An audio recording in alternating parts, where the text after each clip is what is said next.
نفس الكلام. جيبوا مثال. عندنا راوي اسمه مثلا عبد العزيز ابن عمر قال حدثني أحمد بن حنبل قال حدثني الشافعي قال حدثني مالك قال حدثني الزهري قال حدثني أنس بن مالك قال رسول الله صلى الله عليه وسلم كذا. هذا قال هذا هو السند، سلسلة أيوة. عبد العزيز بن عمر بن باز، أحمد بن باز، الشافعي بن باز، مالك بن باز، زهري بن باز، أنس. هذا هو السند، هذا السند. والمتن الكلام اللي قاله الرسول عليه الصلاة والسلام. فهمتوا هذا؟ صح. الإسناد، ما معنى الإسناد؟ الإسناد له معنيان. هو نفس السند، معنى السند كما نقول الإسناد إسناده صحيح أو سنده صحيح. سند إسناد كيف عنده معنى آخر. الإسناد هو عزو الحديث إلى قائله مسندا. عزو الحديث يعني ما معنى عزو؟ إضافة الحديث إلى قائله مسندا. هذا هو الإسناد. صح. نجيب الآن إلى المسند.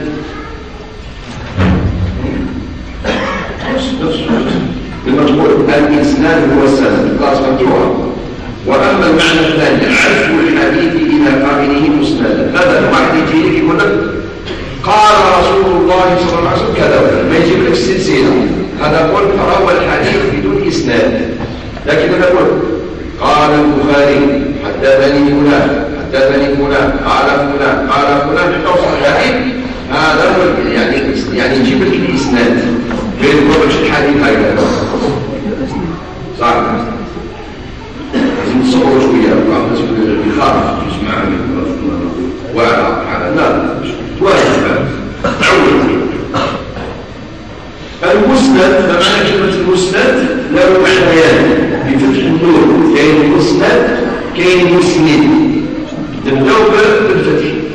المسند هو له معنيان. هو الحديث المرفوع المتصل سندا. تقول هذا حديث مسند، يعني هذا حديث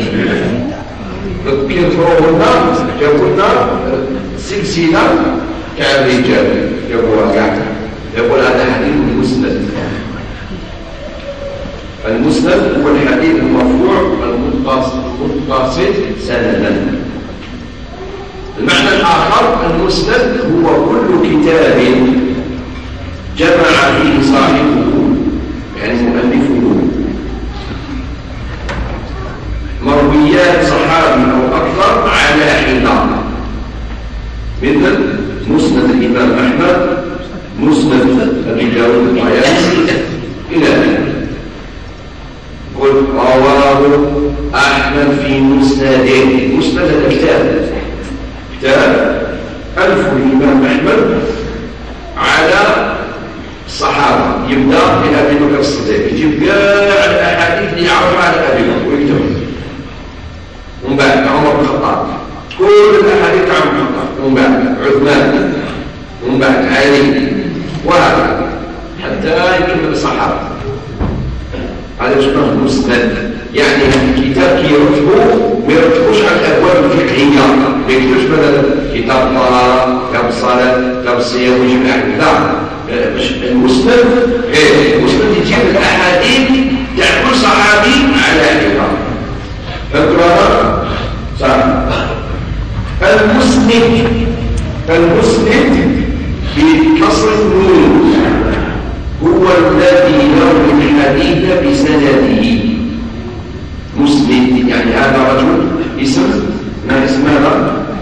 اسم فاعل يعني يقوم يروي الأحاديث بالسند، يجيب السند مسند. عندنا كلمتين نكملوا بها. عندنا معنى المحدث والحافظ، يقول فلان محدث وفلان حافظ. الحافظ أكبر درجة من المحدث. المحدث من هو؟ هو من يشتغل بعلم الحديث رواية ودراية، ويطلع على كثير من المرويات وأحوال رواتها. المحدث هو من يشتغل بعلم الحديث ورواية ودراية، ويطلع على كثير من المرويات وأحوال رواتها. وش معنى؟ المحدث هو إنسان الخدمة تاعو شنيا؟ العلم تاعو يشتغل بعلم الحديث تاع الرسول عليه الصلاة والسلام. رواية يعني سند، فلان قال فلان، هذا رواية. ودراية يعني فقها، يعني يروي الحديث ويهتم بالرواة، فلان ضعيف فلان ثقة. ودراية أي بمعاني الأحاديث، ويطلع على كثير من المرويات، يعني يقرأ بزاف من المرويات وأحوال الرواة. أحوال الرواة فلان ثقة فلان ضعيف فلان متوسط، هذا هو المحدث. الحافظ قيل أو الحافظ القول الأكثر أنه مرادف للمحدث عند كثير من المحدثين. يعني يقول الحافظ ولا المحدث كيف هذا عند أكثر العلماء. كيف قول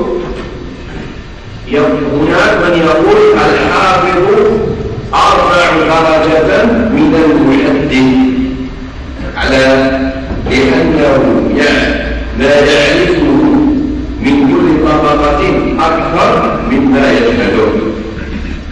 يقولون الحافظ ابن حجر العسقلاني. حافظ ابن حجر هذا عالم كبير، هو اللي شرح صحيح البخاري سماه فتح الباري. الحافظ يعني في كل طبقة ما يعرفه أكثر مما يجهله. طبقة شنو الطبقة؟ الطبقة يعني جماعة تاع العلماء، كاين طبقة الصحابة، كاين طبقة التابعين، كاين طبقة أتباع التابعين.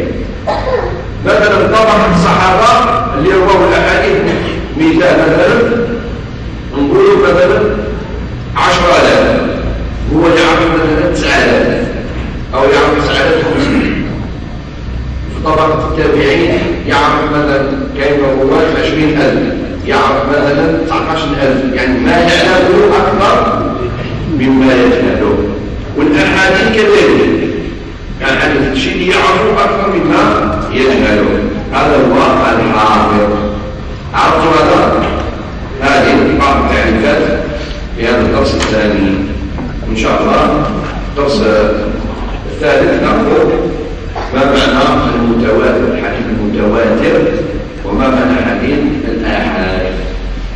على نستفهم إن شاء الله، مش دروع ماشي تكتبوا لنا. واللي ما يكتبوش كما الإمام البخاري كتعود الدار يكتبوا إن شاء الله. أيوة البخاري كان ما يكتبش، يسمع بعد كي يروح للدار يكتب مرات ويكتب.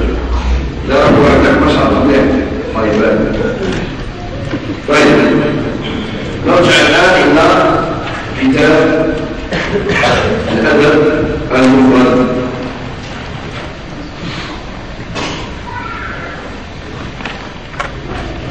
لازلنا في صنائع المكافأة على صنائع المعروف. مكافأة على صنائع المعروف. أخذنا باب 110 باب مسؤول إليه معروف فليكافئه. كذلك الباب 111 باب من لم يجد المكافأة فليدعو له. الباب 112 من لم يشكر الناس. قرناها هذه. وصلنا إلى الباب 113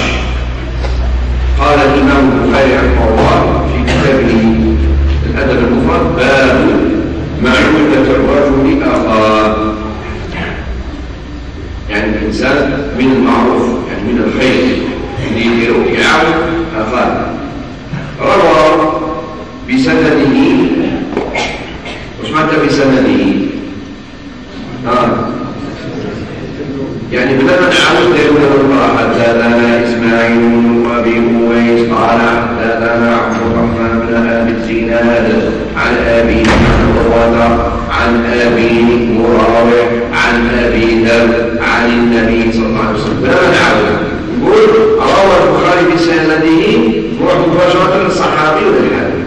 فهمتوش معنى روى بسنده؟ بإسناده بسنده يعني الحديث. الآن زاد زي اللي تفتحوا عين هذا شوف كيف العين شحال منه، وكل ما تزيد تقرأ بالإدخال، كل ما تقرأ بالإدخال. علاه الإنسان جاء يقرأ قاعد هكذا كاساتين ويفتي والله عادي ثم قرأ. لكن كي تولي تقرأ والإدخال تمشي بين صح. روى بسنده في الحديث 220 عن أبي ذر بسنده أصلا مذكور بالأبي روى موجودين في الكتاب عن أبي ذر رضي الله تعالى عنه عن النبي صلى الله عليه وسلم قيل له أي الأعمال خير؟ يعني واحد سقسى الرسول عليه الصلاة والسلام، ممكن يكون أبو ذر وممكن واحد آخر جاء سقسى النبي عليه الصلاة والسلام وأبو ذر يستمع. أي الأعمال خير؟ قال إيمان بالله وجهاد في سبيله. قيل فأي الرقاب أفضل؟ قال أغلاها ثمنا وأنفسها عند أهلها. قال أفرأيت إن لم أستطع بعض العمل؟ قال فتعين ضارعا أو تصنع بأخرق. قال أفرأيت إن ضعفت؟